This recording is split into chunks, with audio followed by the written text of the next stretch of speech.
The CMH Group, not just your local dealership, but the motoring team dedicated to your vehicle needs. Whether you are looking to buy a new or used car online or in one of our many dealerships, our trained staff will be there to guide you. With our state-of-the-art service centers, products and parts, we guarantee peace of mind. The CMH Group isn't just the first choice, we are the only choice. Visit your local CMH Group dealers today. Right, guys, let's do it. Yeah, here we are, getting ready for Sub Kings. I thought it would be cool to have two arch nemesis, as you guys have grown into massive enemies. Frenemies. Frenemies. Yeah. Dylan made it that way, not me. Things wrist locks will do, eh? Yeah. Fuck, you think you know? Yeah. Nothing worse than think you know when he snaps on a wrist lock. With a back triangle and fucking shoulder lock. I mean, anyway. To be fair, I was probably half concussed from almost getting choked out. I didn't have much oxygen in my brain at that point. I honestly thought you were all for money gone. I was like, I did too. Yeah. That's why I didn't adjust. I was like, oh! So did I. So obviously, like, how we've been building the cards is with almost like a franchise in mind, trying to always put a quintet side, and we kind of went team, and then we kind of went all-star, and we were like kind of fretting over this one, well, who we're going to get involved. We wanted to bring back the Barbarians, but we thought we'd save that in the bank. And I thought there's no better way than to take two dudes who literally try to choke the snot out of each other. And plus a wrist lock to lead opposite sides, and maybe they get to do it again. Yeah. Well, if everything goes according to plan, hopefully not. But I've hired the young kids to come and do the dirty work, Connor and Jason. Cool. Let's do that. Let's run through the teams where we've landed. Obviously, the first question on everybody's mind was, is Johan available for this one? We've wiped him out. Yeah. It's knee injury. No, he was begging me to be a part of the quintet. So I was like, no man, you've got your match. He's like, I can do both. Yeah, no, please don't do Some both. for the rest of us. Yeah. So let's start with you, Jay Money. Let's hear that final team as it stands. So it's myself. I've got Jason Durant from Hesper, from Chris Bright. And I've got Dino the Kid making his comeback. DTK back in the mix. I think his first comp in like 3-4 years, so that'll be nice. I've also got Connor from Renzo, your new young up and coming dude. You stole from me there, actually. Yeah, apparently Dill put in the call 5 minutes too late. And then I thought, just to make things extra interesting, the dude that I lost, that I went and lost my head at in the commentary, Tull, when we stabbed him. So I got Tull on my team. Have you shown him the clip of? Yeah, no, he knows. We laugh about it every time. And then he ankle locks you. Fantastic. So yeah, that's the team. I think a nice mix of like some established guys and guys like Jason and Connor, who I reckon are going to be the next sort of up and coming guys in Jiu-Jitsu, youngsters, blue belts. So yeah, I reckon it's good to have them come out and show what they've got. It's interesting, like how guys pick according to a strategy. Obviously, you've got to keep in mind weight, and then you've got to get value for weight. You've got to have, okay, this oak's 60 kilos, but for 60 kilos, he can do X, Y, Z. Obviously, Jason Durant's claim was holding Liam Cleland out to a draw, which was insane. As a white belt. Yeah, escaping, and like he really set his team up. So it's quite funny. He came back on the mat, and like as a luck of the last Sub Kings, I was like the black belt slayer. I was like, I think Liam Cleland's a brown belt, and he stole it. Okay, the black belt, the brown belt stole it. Either way, I mean, it was a great performance, so I'm excited. We've been trying to figure out how to get him back on the mat, so I'm glad he's back there, as well as Connor as well. It gives us an opportunity to have a look at them going forward as well. Yeah, and I think it's that's the way things will go. Those are the next generation guys to come out and show their stuff, and both come from really good gyms with Kurt and Chris. So yeah, I think it should be quite fun. And then Dino the Kid's old OG in the grappling circles. Deep half guard, maybe. Yeah, deep half guard. Maybe a little bit of deep half guard. Those, if you know, you know. And then me and Tull, and I mean it's now the second one, third one that I'm being a part of. So really amped to get the three-peat. Hopefully I'll get a win this time. but yeah, we're very amped, very amped. Awesome. And yeah, so we obviously spoke to Jamie and beforehand, and we both went with the same mindset of using it more as a development kind of quintet in a way. Sure. So, and we went with like a 3-2 split, basically 3 more established guys. But even within that, I think we've both gone for guys who, or have included guys who have been on the comp scene for a long time and then took a break and have come back. So which is really epic. And then so my 2 young guns, I've gone for Aiden Griffith, who's really epic, and just a really like technically strong grappler as well. I know he's a very big boy. Yeah. And He's a big lad. those those guys at that weight sometimes just look like smash grapplers, but Aiden's super technical. Yeah. So I'm really excited to see what he can do. And then Daniel Sussman, who is a good friend of mine and also a young guy coming up, and really excited to see what he can do on that stage. I think also importantly, the style between the 4 of them will be very different to the more kind of like experienced grapplers. They'll definitely go more like ham. They'll get stuck in. And I think it's going to be really entertaining too. And then the other 3 have been Michael Block, who I must say I said he was the dark horse. So We all did. thing, because guys don't realize how good that he is. I remember doing positional rounds with him at Henzo's, and I think in like half an hour I like almost passed his guard once or something ridiculous, and I went to Kurt almost in tears, like, who's this guy? Where does he come Please from? tell me, like, who is he? And he's like, no, he's a brown belt, been doing it for long. I was so relieved. So He's a white belt. It's been here 3 weeks. I would have quit. No, but so Michael Block and then Chris Steenkamp, and then the 2 garage gorillas, Chris Steenkamp and myself, to round up my team. And I think it's a very nice mix of styles as well from both teams. And I think it's going to be really entertaining, which is always our like MO. So no one has more fun than the intervals. That's the So vibe. yeah, I think it's going to be epic. Yeah, and again for us, there's some cool things. Aiden Griffith, someone that's been on the chalkboard to see where we can put him in, same as Daniel as well. A lot of talk about him and Carl Fritz, but I think there might be a bit of a weight difference there now. But cool to see. It's nice for us to have a look at those guys and see where they go from there. You know, like get a look and give them an opportunity. So that's exciting. Just on Michael Block, awesome guy to deal with.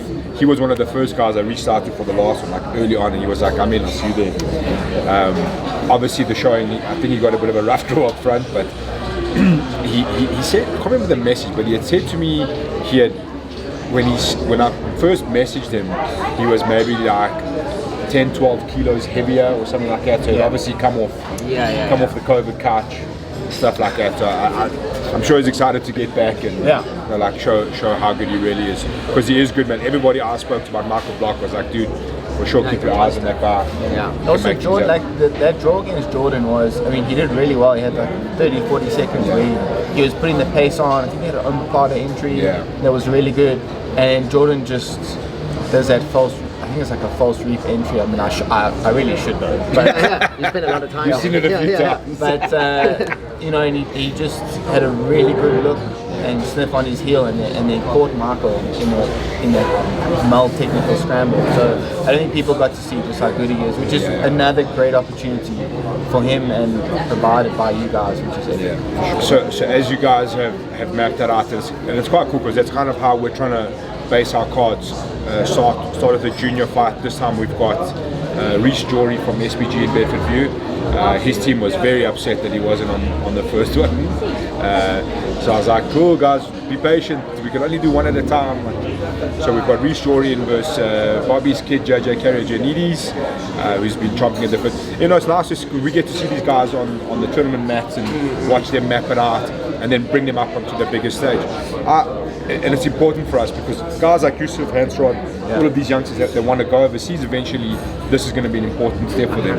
You know what I mean? Like, I watched Logan van Heerden walk out and just absolutely deer in the headlights. And he did well at times, but I feel like had he had that experience, he could have given himself time to get into the fight, as opposed to like just being so panicked, he stuck to the game plan and went straight in. Like those are the things that the guys will gain from experience. So we're excited to see that youth go out, and also like you guys have done, have a bit of up and coming and a bit of experience as well. That's what so we're trying to build it like step by step.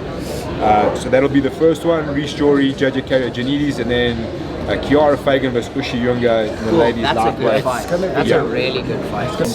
Ushi is obviously like hit the ground running quite hard as a white belt. I mean, she cleaned up at Sub Kings, took the golden Rashi with us. So naturally, automatically, like we want to get her on, just finding the opponent. So I'm super excited for that one to see how those ladies converse into the bigger stage. Obviously, Kiara was in the quintet side. We didn't get to see her fight. So that was really where the thought started. Like, let's try and get everyone who they were in the teams but didn't get onto the mat, let's try and get them back on. So that's going to be super exciting. And the ladies is one we're really trying to like push hard. We want to try and we want to try and get an 8-lady tournament at some stage, either before the end of the year or early next year. So we're trying to kind of like play with that and see the weights. Get the ladies. Tasha Robinson. Look, there's a lot of names actually in that division, in the ladies flyweight sort of area. So we're trying to play with it exactly how we're going to do all of that. And there's also that new girl from Kurt's gym, Cara, also very good. Peyton's coming back soon, I think. I mean, she clearly is the #1 girl at the moment. 100%. It would be quite cool to see who. You still got the likes of like Jess Munami, if she gets a gap in between fighting. Abrams. Exactly. Begum. We'd like to get Bunmi back on. She's obviously had an operation now. Fights like Bunmi versus Jess Hill. Those are big fights for us. There's a lot in the ladies. Next up is one I'm very excited for, Mark Silos versus Adam Speechley. That's going to be good. Obviously, we know lots about Adam Speechley. He arrives with no shoes, cleans up and walks home. It's like grappling wet spaghetti. 100%. And then Mark Silos, obviously Mark, I mean there was a moment in the quintet where Mark had Dricus's bite. Very, very good bite. Like all of us were a little bit nervous. I'm like, please, either let go or tap because I don't want to be responsible for this. That's going to be a very good fight. I think it's a nice mix of styles as well. Everybody, and I mean, Mark has all the makings to become like an exceptional grappler. You know what I mean? He's like to get an entry like that on someone like Dricus is no small feat. Whether you got the sub or not, just finding that opportunity is immense. And he almost, I think Dricus being Dricus kind of toughed it out a little bit to got through that. Most others would have toughed it. Was me, I would have been like, I'm out of this. It's not worth it. That's going to be a very good matchup because it's two different styles. So I think it's going to be that's probably the one I'm most excited for. And also, just like you alluded to earlier when you were speaking about Logan, the being under the lights, that sort of pressure stylistically with their styles is going to make it really interesting. If Mark comes out and really gets stuck in and tries to push the pace, is Adam just going to be able to absorb it and then almost like he did when he went against Joubert. When he went against Joubert, kind of just absorb and then create that opening and take advantage of it. So that was also a 20-minute fight, which we did in the beginning, and now we chopped those to 10 minutes. So now pace has to go up a little bit, which I think Adam's really good at that. He's very good at like luring you into his pace. You know what I mean? And you kind of like that he just stalls and makes it. Like, you get frustrated because having competed against him at ADCC last year, I had him in two deep things, and then he just noodled his way out of it, and then you get frustrated, and then he catches you. So it's a very good fight, and nice to see Adam back as well. He's such a good dude, and it's always a pleasure to watch him roll. So he's always down to scrap, so I think that's a very nice fight. And also one of the OGs of like local grappling, which is another epic thing about Sub Kings at the moment. A lot of the guys who have been in it for so long are now getting the platform where they can go out and showcase what they know and all their skills, which previously they couldn't. So it's really epic. And then again, first the new young guns. It's such a power mix. Does Adam even have like a gi or a belt? Does anyone know? Like, I think Kurt's got spare ones that he uses for extra time. Does he? I've actually never seen him in a gi ever in my life. So it's like, what belt is he at? I'm like, I've seen him compete at Purple a while ago. in the gi. Yeah, in the gi. Yeah, AJP. Okay, so he could be a purple belt. I'm sure. He's ethereal. Yeah. He's whatever belt he needs to be at the time.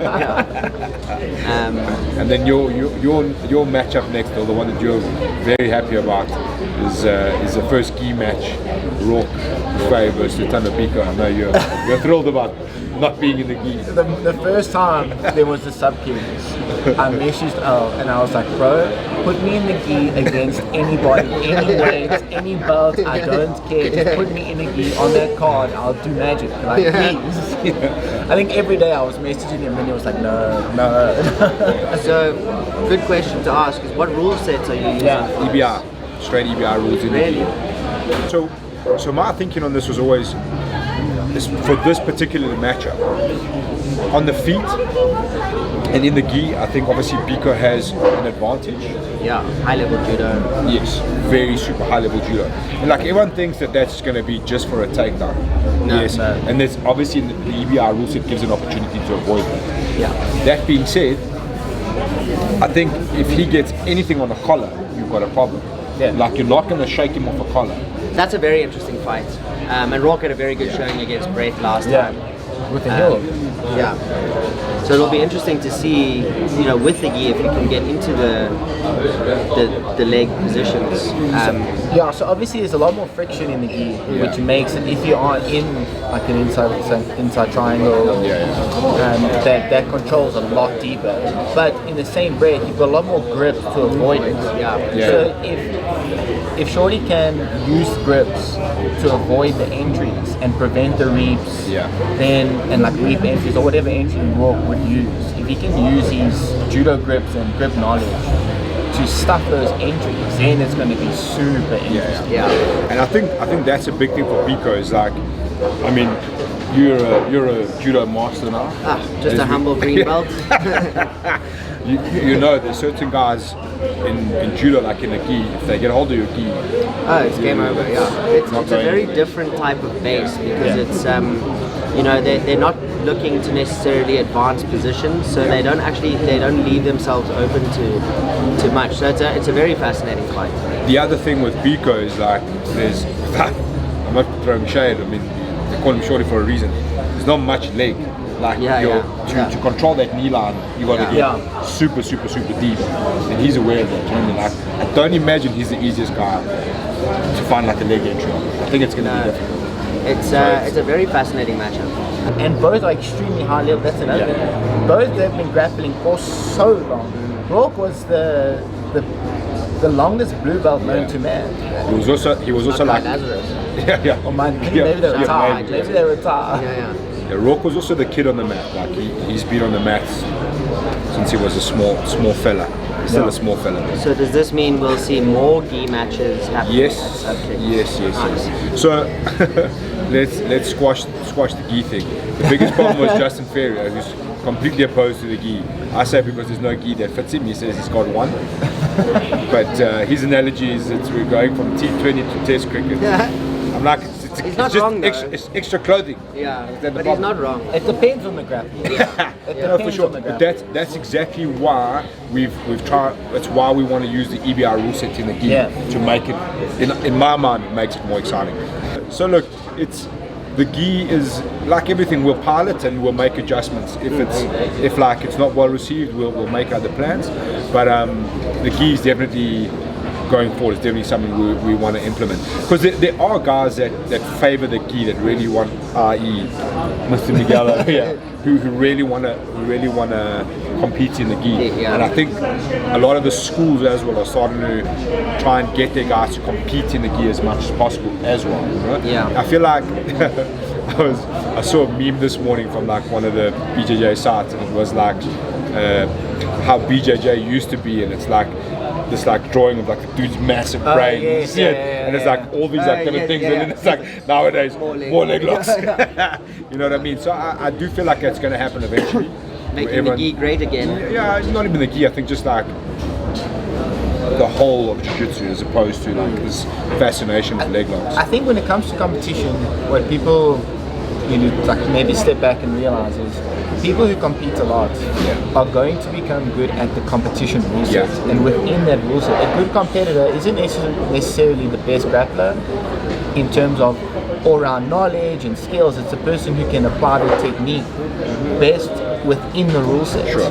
So if you, for example, I'll use myself as an example, Kurt to this day still tells me I'm a terrible competitor because I don't play like to the rules, especially with points.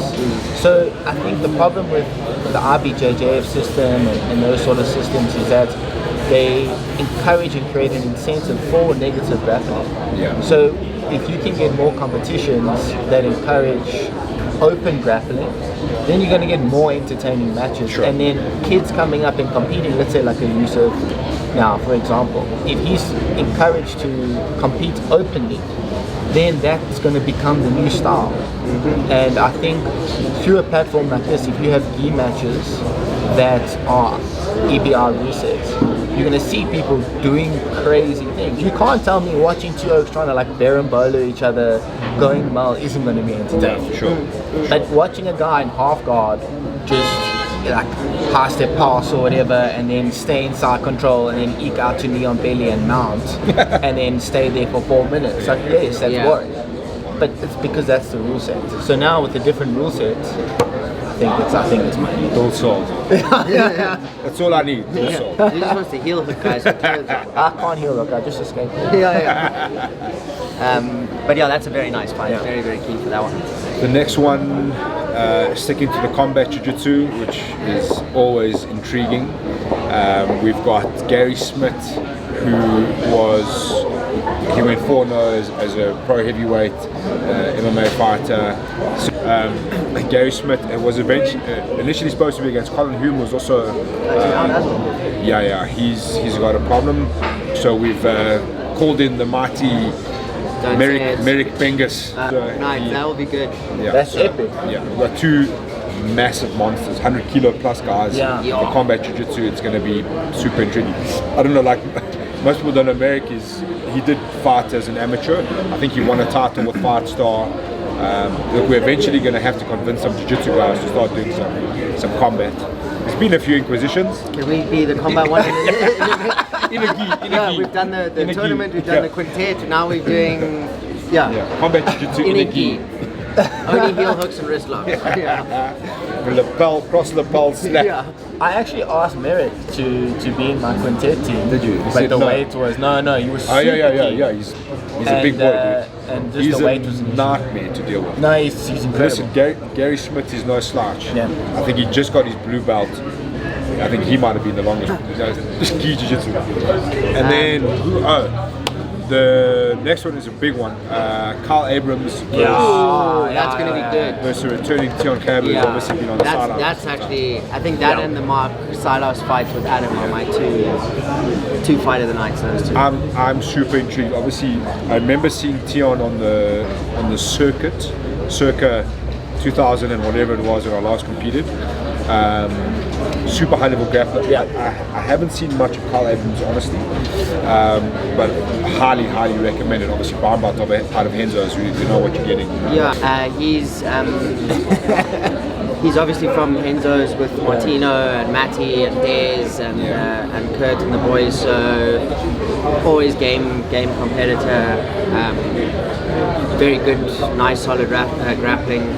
And very keen to see him on the stage. And Tian, obviously from Ching. So very, very nice. Great match. Carl's part of like the Pahada crew there at Henzo's. You see him 6 a.m. on the mat, see him in the afternoon. Always there. And like also someone who's like that jiu-jitsu lifestyle. You know, you see him on the mat, always like talking smack when he's rolling as well, like so just an all-round wholesome jiu-jitsu player. So again, to see someone like that who's also competed internationally, I think he won IBJJ Open it was either in Europe or in America at purple belt. And he I think he won and podiumed or extremely high level. So to see him back on the circuit against Tian, like you said, I mean, Tian, when I started, I was with JP. Okay, let me tell you something. When you start there and you're a white belt and you don't know any different, and you're always rolling with JP, it doesn't seem like anyone can do anything to that. He's on another view. And I remember Tian armbarring. Yeah, it was an armbar on JP at one of the SABJJF comps. And I was like, oh my, I was like, what just happened? It was my whole world came crashing. So he's so high level, so technical, and again stylistically such a good matchup. That is going to be a crack. Yeah, I'm super excited about that one, especially going forward from there, like what we do with those two guys. There's obviously a couple of ideas, but Carl was also one of those guys. I'm like, hey bro, I've got a fight, I don't know if you'd be interested. He's like, is it in a gi? I was like, I'm afraid no gi for this one. He's like, damn.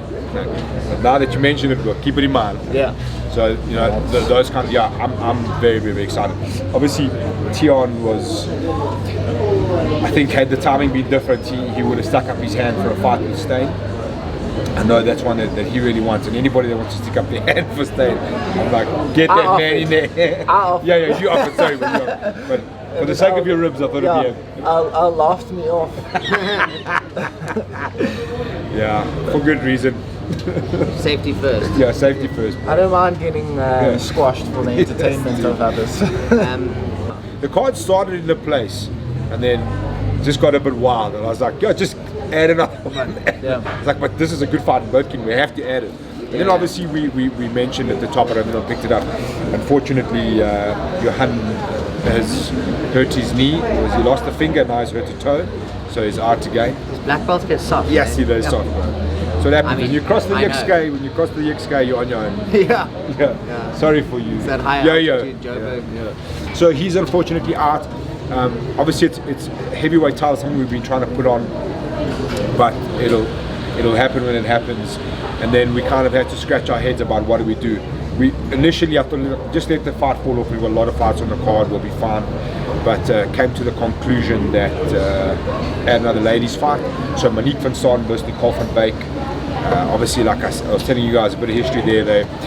Nicole won their final at Sub Kings, and then they were teammates in the quintet. So two very high-level lady grapplers, very different styles. It'll be interesting. But I'm excited to see how that pans out. Because again, it's a division we want with J Money in the future. So excited to see how we're going to build that going forward. And we're looking for, like the ladies, we're looking for breakout stars. That's what we're really looking for. Who can compete for a title? Who's going to be like spearheading the ladies division, that kind of stuff. So is this a title fight? Or No, not a title. Just a look-see, a little look-see. Man, I love watching Monique compete. That she's always down to scrap, and win lose, she always goes hit 100%. It's really lucky to watch. So that should be. This whole card's going to be good. Can't we go first so we can sit and watch the rest of the night? Also, with stylistically, it's fascinating how many sort of technical grapplers, especially with leg locks, versus not like MMA-based grapplers we have. Especially in South Africa, there seems to be quite a big divide between that. There's not many hybrid gyms. It's a lot of Jiu-Jitsu centric gyms and then MMA kind of based gyms, stylistically. Sure. And this is another sort of matchup where it presents so many possible outcomes, and it's going to be fire. And both have so much heart. You're not going to get it. There's going to be no easy tap in this one. I mean, well, you saw if there are any taps, I mean, you saw shit. Monique in that Kimura. Nicole also trains out of JP's gym. So when I first started, she was there, and there was a large spell where I thought, pound for pound, she's much better than me. We'd roll, and I'd be technically, if she's better. So it's going to be fascinating, and again, so exciting. No stalling in it. Yeah, you're definitely not going to see any stalling there. And then obviously onto the big mamma jamma for all the marbles is the 8-man, which has been honestly it's changed so many times. It's going to be a long night, but I'll be exhausted at the end. So what, run us through who's in there? Okay, so Martino da Silva, Reese van der Merwe, Sandile Manangela, Cedric Doyle, Raymond Aikert, Sure. Darren Gordon, Nice. Yeah. Sakitli Mbota from Valhalla, and then the last Nice. minute change sadly lost Matt Taylor, and he's being replaced by Kevin Koch, his teammate Renzo. from Nice. Renzo's. Yeah, Sure. Nice. The twins. The South African Ruotola brothers. Yeah. We're getting. Look, they were obviously on the list for the next weight division. So I just said to Kevin, I'm like, look, dude, I'm sure you can probably make the next weight division down quite easily when it comes around the featherweights. So we're happy to have you back. Put on a good show. And he was like, like, I must be honest, like a lot of the Henzo's guys have been a dream to deal with. They're like, hey, dude, this is the date. Are you keen? They're like, I'm in, dude. That's exciting. So that's powerful. yeah, it's an interesting mix-up. Obviously, at the top of your heads, you're looking at Martino and Reese and probably Sindile as your favorites. But then you've got a lot of guys. Look, the thing is this: in that setup, and I think both of you guys would have known straight away at the end of your guys' fight. We were saying commentary, you've got a hard task ahead of you now because you've gone straight off the bat in a super hard fight. You've got to get up and do it again, and if you win that, you've got to do it again. Yeah. You know what I mean? And I think that was where Jordan was really, really good in the 8-man setup. Very calm, very controlled, never really like having much exertion. So he was kind of going to the next one fresh. And I think so. Desi's first fight also went really long. And I think that started to play a factor in the next fight against Reese. So he was. Who did Desi got first? Cheng, yeah. It was a lot of, look, he spent a lot of time in top control, but it was a lot of exertion, a lot of like isometric contraction like that his style, like keeping that top pressure heavy and that kind of thing. So if you let's say, for example, like Martino draws one of the guys that are ranked a bit lower, his job is gonna be to finish that guy as fast as possible. Yeah. If that guy can drag it out, you know what I mean? It's starting to get interesting, and then you get into like an overtime kind of situation. Things can change very, very quickly. Look at Christian Kamp and Cam. Much love Chris, but Cam dominated that match from start to finish.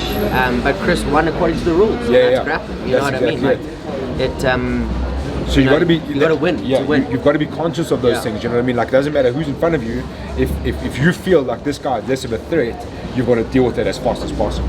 Yeah. And that, and I think that Reese was very good at that. He came out and he put the pressure straight away on Tumelo, who obviously came at 24 hours notice, which made him dangerous. But he knew, he's like, I've got to get rid of this guy as fast as possible. Yeah. Every minute that I'm out here longer, the worse it is for me because I'm giving up extra energy, And I think those things make it exciting. Guys like Raymond Aikert, who's literally, he's been grappling. He grapples twice a day, every day. He's one of the hardest working guys, And he's quite honest with himself. He's like, look, I know I'm the underdog here, but I'm coming to win. You know what I mean? That's his attitude, and he's highly skilled. Darren Gordon from WSG is obviously a little more unknown, but he competes. He came to Durban. He comes to all the comps with his team, and he's also been training 8-9 years, whatever it is, as a purple belt on a Bickus. Can definitely cause a few problems, And again, like I said, those guys they've kind of got, most of them got the attitude that they're there for a good time. I mean, they're not stressed about who's who in the zoo, and they're really gonna put on a good showing. But obviously, the big names in my head to watch: Reese, Martino, Sindile. Those would be the harder guys to deal with, I would say. And on that note, a big shout out to Martino da Silva for his black belt. Great time, thank you. That's a long overdue and well earned. And it's also very nice of Kurt to give him his black belt just to come to Sub Kings. I mean, Kurt, it's the gift that what a keeps guy! on giving. Did you see the size of that cake? I was like, I wonder how much of that he's going to eat. Well, then he's probably going to tell Martino that he better not be fat before knowing Kurt. But man, that's a good group of dudes. And that's interesting for me because all of a sudden the Henzo's team they're very serious about taking these titles back to Cape Town. I think they're trying to, they want to do that. And Reese, at the end of the last one, I went to him and I spoke, and he was pretty frustrated that he had lost. So he's chomping at the bit to get a second chance to I think the title more than the money, to be honest. But people don't realize how light Reese was for the last 8 men. I think he weighed in at 72 kilos. Just under 72 maybe. He's the lightest, I think. He was super. So this is his more natural weight class. So it should be quite quite cool to see. Look, Martino versus Reese, for example, would be an absolute firecracker of a match. Yeah, sure. Also, again, like I'd love to see like Cedric versus Raymond. I think that would be a firecracker as well. Just stylistically, it would be very interesting to see because Raymond would be able to deal with the strengths. Yeah. And Cedric's base in the first sub kings. I had a match with Cedric, and we were in close guard, and I just thought, oh my, this is unbelievable. I couldn't get out of there quicker. Because I feel like I couldn't get any entries or anything like that. His base is incredible, so it'll be interesting to see if he's more open and he attacks more if he's on top. It's interesting. That's going to be interesting. Yeah, and like you know, MMA. Centered grapplers they've got like a killer instinct. They sniff any opportunity and they go. You know? They tend to be a lot more aggressive in everything, like the way they pass, the way they find and put on submissions. So Cedric. You know what I love about Cedric is like from the moment your guys' fight was done, he's been hacking me. He's like, when am I getting back on? When am I getting back on? Yeah. And I said to him, hang on, bro, we're going to do another 8-man. We'll squeeze you in there because he's a great grappler. I mean, I remember watching Cedric at the comps back in the day, also SABJJF, and like seeing the matchup, I'm like, oh, he's got a tough one ahead of him here, and he just would find a way to win. And he just kept on finding those moments, you know. So he's definitely going to be able to cause a lot of problems for a lot of those guys on that list. So it's super exciting, super exciting. I must say, in terms of the strategy for the matches, what you were saying earlier, I think it depends also on how people train and their styles, which is I think almost the key factor. Jordan's style, for example, he never expends energy anytime because of like how technical his style is. And it's one thing, for example, that people, unless you've grappled with him, especially in a comp setting, you don't realize just how dangerous he feels. Even though it doesn't look like he's moving a lot or he's expanding a lot of energy, he's always feeling so dangerous, like he's waiting to counter. So stylistically, it's a huge advantage. Whereas if you have people like us, for example, who are a bit more kind of just caution to the wind. Yeah, just caution to the wind. Let's just, oh cool, there's an arm, let's jump on it and see what happens and attack. You do use a lot more energy. But in saying that, you should be training accordingly. Yeah. So you would hope that it doesn't, like if someone has that approach, they should be able to go full 8 minutes and then go again, full 8 minutes and then go again. So it's interesting, like I think guys would have watched the last 8-man and would have seen the same thing that we saw, like maybe going hard from the outset. You got to pick your matchups, and some of the guys in the vlogs in the build-up kind of hinted towards us, and they're saying every person you come up against has a different way to beat them. You know what I mean? You've got to pick that strategy. You know, maybe a guy like Jordan, your approach will be different. You know what I mean? And like so, it keeps going. Some guys you got to put the pace on, but I think you got to pick those moments. If you're going to go through three tough fights, you got to pick those moments very cleverly. And that's what we saw, like sitting obviously on the side of the mat, was watching how different the approach was. Some guys were quite obviously the two of you weren't confident at all. They're like, we're just going to go for gold and see what happens, you know. But it's definitely something you got to think about, like the long plays. I mean, you could be grappling for 30 minutes. Yeah. Well, it didn't work for us. So. Well, it worked for you for one fight. I think also once the draw is done out of the famous, what's it called, the babka. Are you doing that again? The papaka. The Russian papaka. I think Are you doing the papaka again? Absolutely, bro. There's no other way. There's no other way. The great Actually, like, no, we're gonna throw it into smooth comp. I'm like, that sounds hell of a boring. If I'm honest. I mean, it's the best way to do it, but it's hell of a boring. I think once that draw happens, it'll then, I mean, having competed on it the last time, once that draw happens, you kind of start plotting things in your head and like. Rear naked choke was there.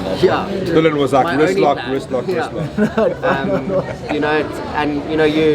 I think with all the guys mentioned, you can't look past your first opponent because you can't plan it. You can't say like, it's Martino versus Cedric, and then if he wins, then it's the next one. Like, you got to get through the first fight, exactly. And you don't know what's going to happen the second fight and on the other side of the bracket. So, I think if you you got to go in there like ready for all, and yeah, I mean, I think that's a great group of dudes. It's gonna be a hell of a lot of fun.